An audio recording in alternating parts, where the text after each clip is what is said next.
Oh là là, tu vois Adil, toujours le même problème avec Sophia. Elle est toujours en retard. C'est pas grave.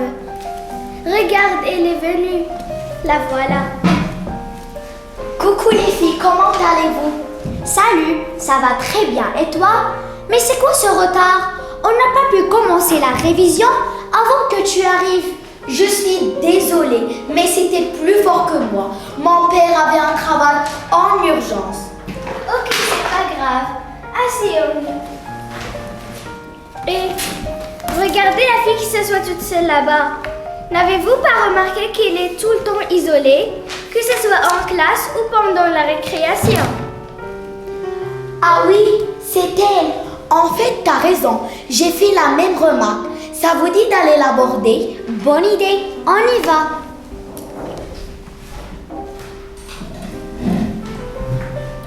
Bonjour, ça va? Depuis la rentrée, on te voit toujours seule. Ça te dérange si on fait connaissance?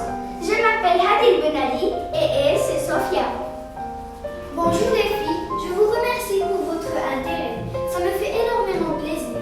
Je m'appelle Najla Satri, j'ai 10 ans. Je suis nouvelle dans cette école et je ne connais personne encore. Je te souhaite la bienvenue parmi nous. Enchantée Najla, je suis Isra Nesati, je suis âgée de 10 ans. Ravie de te connaître, Najla. Veux-tu bien te joindre à nous? On est en train de réviser un peu ce qu'on a fait cette semaine. Mais bien sûr que oui, merci pour la proposition. Tiens, le cahier gris est sur la table. Ça veut dire que vous allez réviser la communication? Quelle chance! Pouvez-vous m'expliquer ce que vous avez fait la dernière séance? J'étais absente. Exactement. Qui dit cahier gris et classe rapprochée dit communication. C'est bon. Je vais commencer d'abord par une petite récapitulation. La dernière séance, notre maîtresse Sana nous a demandé de dessiner les communications. Sincèrement, j'ai trouvé l'idée bizarre, car dessiner la communication, je n'ai jamais pensé que je vais la définir par un dessin. Bah oui, le dessin, c'est aussi un moyen de communication.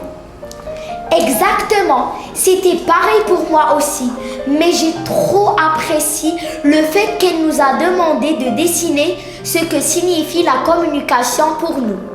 T'as raison, j'ai senti une liberté totale en ce moment-là. Et regardez, mon dessin vous en parlera. Revenons à l'essentiel. Comme on t'a expliqué, Najla, la maîtresse à travers cette activité voulait connaître nos idées et nos pensées sur ce concept. Ensuite, elle nous a affiché cette image qui va compléter l'explication. Et c'est à ce moment-là où les choses vont se compliquer un peu. En tout cas, pour moi. Ah bon, à ce point-là, pourquoi? Bah oui, c'est la première fois qu'on va parler en termes d'un schéma de communication et ses composants. Mais à la fin de la séance, on a tout compris. Et regardez ici. C'est la partie la plus importante. Primo, on ne peut pas communiquer. Secondo, pour qu'il y ait une communication, il faut un émetteur. C'est celui qui émet le message. Un récepteur, c'est celui qui reçoit le message. Et bien sûr, il faut un message. C'est le sujet de la communication et le canal qui peut être oral, écrit, visuel, audiovisuel et gestuel. Et enfin, pour être sûr que le récepteur a bien compris le message, il doit faire une réaction, ce qu'on appelle dans le jargon de la communication un feedback. À titre d'exemple, lorsque je te demande d'aller ouvrir la porte, si tu ne te déplaces pas pour m'ouvrir la porte, pour moi, tu n'as pas compris le message, car tu n'as pas fait un feedback, tout simplement. Votre explication est parfaite et bien détaillée. Je vous remercie vraiment les filles, vous êtes très gentilles. C'est un devoir, Najla. Avec plaisir. Nous sommes des amis et on est sûr que si c'était le cas pour nous, tu feras la même chose. Sans aucun doute. Au revoir.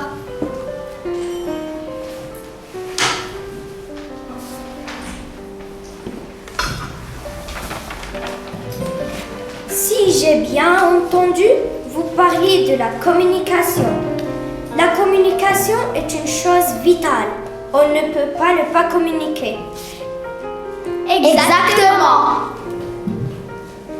Attention, on communique par l'écrit, l'oral, le gestuel, mais aussi le silence est un moyen de communication. N'oubliez pas ce point. Oui, t'as raison. Aujourd'hui, moi, à table, j'ai pas dit un mot.